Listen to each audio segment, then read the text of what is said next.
Hello po, ako po si Larry Gracilla at ito po yung Jesus Revealed TV channel. Hindi po aksidente na kayo po ay nanonood ngayon sa programang ito. Naniniwala po ako na ito po ay galaw ng banal na espiritu. Malamang mayroon po kayong mga hamon sa buhay ngayon, may mga pangailangan kayo, kaparehas po ng kagalingan sa mga sakit at karamdaman o pangangailangan sa pera o sa pagsasaayos ng mga relasyon o kung ano pa mang mga problema. Kayo po ay nasa tamang lugar. Kung bakit po kayo nanonood ngayon, naniniwala po ako na ang banal na espiritu po ang nag-lead sa inyo o siya po ang gumabay sa inyo para mapanood po ninyo ito. Kaya kayo po ay mag-desisyon ngayon na inyo pong tapusin ang atin pong talakayan ngayong mga oras na ito. Ang salita po ng Diyos ay tunay na makapangyarihan. Kaya pag-usapan po natin yung kung bakit kailangan po nating bumalik sa salita ng Diyos. Kung tayo po ay may mga hamon sa buhay. Gaano ba kahalaga ang salita ng Diyos? At ang panalangin ko po nawa na sana ho hindi lang po pag mayroon tayong pangailangan saka tayo po nagkakaroon po ng panahon sa pagsaliksik ng salita ng Diyos. Bagkus nawa po ito ay ating maging buhay at makita po nawa natin ang kahalagahan nito sa ating pamumuhay. Okay, so dito po sa aklat ng Juan, Kapitulo 1, may sinasabi po dito sa Biblia na ang salita ng Diyos ay sa simula't simula pa naroon na. Wala po siyang simula actually. And sabi dito, in the beginning was the Word and the Word was with God. At kasama po ng Diyos yung salita and the Word was God. At yung salitang ito daw ay Diyos mismo. So ikaw at ako, naniniwala po ako na you believe also that there is one God in three divine person, the Father, the Son, and the Holy Spirit. At mapapansin po natin na yung tinutukoy dito na salita ay nagkatawang tao. No? Walang iba po kung hindi ang Panginoong Hesus. Kasi po dito po sa Juan, Kapitulo 1, talatang 14, no, makikita po natin dito, yan, na sabi doon, and the Word became flesh. Yung salita ay naging laman at nanahan sa atin. So, wala pong tinutukoy dito na persona bagkos si Jesus. At ang sabi nga po ni Juan na nagsulat dito sa gabay ng Banal na Espiritu, and we beheld His glory. Nakita po namin ang kanyang kaluwalhatian, the glory as of the only begotten of the Father. So yung kaluwalhatian na nag-iisang at kaisa-isang anak ng Diyos. At sabi dito, full of grace and truth. Punong-puno ng katotohanan, punong-puno ng biyaya. So yun po si Jesus. Okay? So kaya kailangan po nating bumalik sa salita ng Diyos. Alam nyo ba na yung Biblia po ay pagpapahayag po ng persona ni Jesus. Kaya kung gusto mong makilala ang Diyos na may likha ng langit at lupa, ito ho ay nahayag sa Panginoong Hesus mismo. Kaya mas mainam po na saliksikin natin ang Biblia at nang makita po natin ang Panginoong Hesus. Sa bawat pahina o talata sa Biblia, naroon po ang paghahayag ng Panginoong Hesus. At wala pong ibang solusyon sa mga suliranin natin bagkus po si Jesus mismo. Kaya aking minumungkahi na ikaw po ay bumalik po sa salita ng Diyos. Kasi sa simula pa, naroon naman po yung salita. No? At ang dahilan po kung bakit nalikha lahat ng bagay dito sa mundo, yung salita ng Diyos. Kaya kung babasahin po natin sa talatang 2 ng Juan Kapitulo 1, sabi dito, He was in the beginning with God. So, yung salita po ng Diyos ay, o sabihin na natin yung Biblia, na kung saan hinahayag po yung persona ng Panginoong Hesus, naroon na po sa simula pa. Wala po siyang actually beginning, wala po siyang end. He was there sa simula pa. Wala pong lumikha sa kanya, bagkus siya yung lumikha sa atin. Kasi sinasabi po dito sa talatang 3, all things were made through Him. So lahat daw ng bagay na nakikita natin at hindi na natin nakikita sa mundong ito ay nalikha dahil po sa Kanya. No? And sabi dito, and without Him, nothing was made. O kung wala po siya, wala pong nalikha.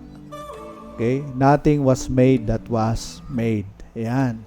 So, maliwanag po na kung may problema tayo sa buhay, may pangangailangan tayo, ibumalik po tayo doon sa salita ng Diyos. Kasi siya po yung simula, siya po yung dahilan kung bakit tayo narito, kung bakit merong mga bagay dito sa mundo na atin pong nahihipo. Di ba gumagana yung tinatawag nating senses, yung 5 senses, sense of taste, smell, touch, hear, and see. Diba gumagana yun. Lahat po ng itong mga bagay na ito ay nalikha po dahil po sa salita ng Diyos. Kaya kung ano man po mga problema at suliranin natin, wala pong ibang solusyon noon bagkus ang salita ng Diyos mismo. Kaya bumalik po tayo sa salita ng Diyos. At nawa maging buhay natin ito yung maging sangkala natin sa buhay. No? Kasi pag nagtitiwala tayo sa salita ng Diyos, nagtitiwala tayo sa Panginoong Hesus. Kasi hindi mo mahihiwalay si Hesus sa kanyang salita. Kung ano ang kanyang salita, siya yun. No? At hindi niya pwedeng ihiwalay ang kanyang sarili sa sinabi niya. No? So, nawa po sa ating pong pagbabasa ng Biblia, ma-encounter po natin yung persona ni Hesus, yung tinatawag na living word. Sa salitang Griego po, yung nasulat na salita, itong Biblia, or written word sa English, ang tawag po nito sa Griego is logos. No? At yun namang buhay na salita na habang binabasa natin ito, nasusumpungan natin at nararanasan natin yung persona ni Hesus sa buhay natin. Ang tawag naman po dito sa salitang Griego ay rema. So, ito po yung buhay na salita. So, let's always go back to the Word of God. So, just quickly, okay, dito po sa atin pong pinag-aaralan, sa aklat po ng Genesis, no? Sabi po dito sa Genesis chapter 1, verse 1, dito, in the beginning, God created the heavens and the earth. So, makikita po natin na parehas po yung statement sa John chapter 1 sa New Testament. Ito yung Old Testament. Okay? In the beginning din, sa simula pa. So, nang nilikha po ng Diyos yung mga langit at yung lupa, sa talatang do sabi dito, the earth was without form, wala pong forma, void, wala po talaga, void siya, walang laman, and darkness, at yung kadiliman ay nababalot ito ng kadiliman. Okay, it was on the face of the deep. At mas kakita po natin, sabi doon, and the Spirit of God was hovering over the face of the water. Yung Espiritu ng Diyos ay naroon at umaali-aligid po doon sa ibabaw ng tubig. So yung banal na Espiritu po ay ito yung kapangyarihan, no? Sa tayo po naniniwala na mayroong isang Diyos, tatlong persona, the Father, the Son, and the Holy Spirit. So yung Holy Spirit po is the third person po of the Blessed Trinity, na kung saan ito ay very powerful, no? Ito yung nag-cause ng kung bakit ito yung gumalaw sa creation. Pero mapapansin natin na dito po sa Genesis chapter 1 verse 2 ay wala pong nalilikha. Nandoon lang po ang Espiritu ng Diyos at ito po ay umaali-aligid po sa ibabaw ng tubig.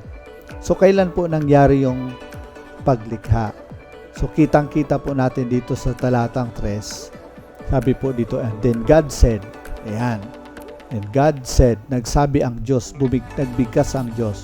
Ito po yung tinutukoy na salita. No, ito po yung Panginoong Jesus, no? And God said, let there be light. So alam natin ang nangyari, there was light. So nang binanggit po, nung mayroon pong nagsalita, nung mahayag po yung salita ng Diyos, okay, nagkaroon po ng creation, napangyari po, nagkaroon po ng liwanag. So kung susuyurin mo po yung mga talata ng Genesis chapter 1, yung creation po ay napangyari o yung paglilikha ay napangyayari dahil binibigkas po muna. So nang binigkas po ito, yung banal na espiritu ay gumalaw at ito po ay nangyari. So the power of the Holy Spirit even today ay gumagalaw sa kalagitnaan natin kung binibigkas po natin ang mga salita ng Diyos. Kaya mahalaga ho na alamin natin yung mga salita ng Diyos. Nandyan po yung Biblia, ito po ay kinumpile po ng banal na espiritu at niregalo sa atin upang kung tayo po ay may mga sitwasyon sa buhay, anuman ito, masumpungan po natin ang kasagutan nito, yung tinatawag na way out, yung daan, para ho makaalpas tayo sa mga sitwasyon natin sa pamagitan po ng mga salita ng Diyos. Kaya ho, patuloy tayong makinig din ng mga ganito, mga pagtuturo patungkol sa salita ng Diyos, hanggang po sa matuntun po natin yung atin pong paglaya, atin pong tinatawag na daan patungo po sa pagpapalaya sa mga tanikala sa ating buhay o yung tinatawag na pagliligtas sa atin sa pamagitan po ng salita ng Diyos. At nawa ho maging parte po talaga ng buhay natin ang salita ng Diyos. Kaya ho, patuloy tayong bumalik doon sa salita ng Diyos. Yabang nagsimula ang lahat sa salita ng Diyos, kaya ho, bumalik po tayo doon sa kanyang mga salita. No? Lahat ng solusyon ng pangailangan ng tao, ng problema ng tao, ay nandun sa salita ng Diyos. Dahil ang salita ng Diyos, hinahayag po si Jesus mismo. Si Jesus, sabi nga, ang kasagutan ng lahat ng ating mga pangailangan. Thank you, Lord. So, salamat po muli sa iyong panunood.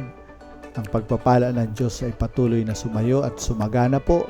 Patuloy po nating ibabad ang ating buhay sa mga ganito pong mga videos.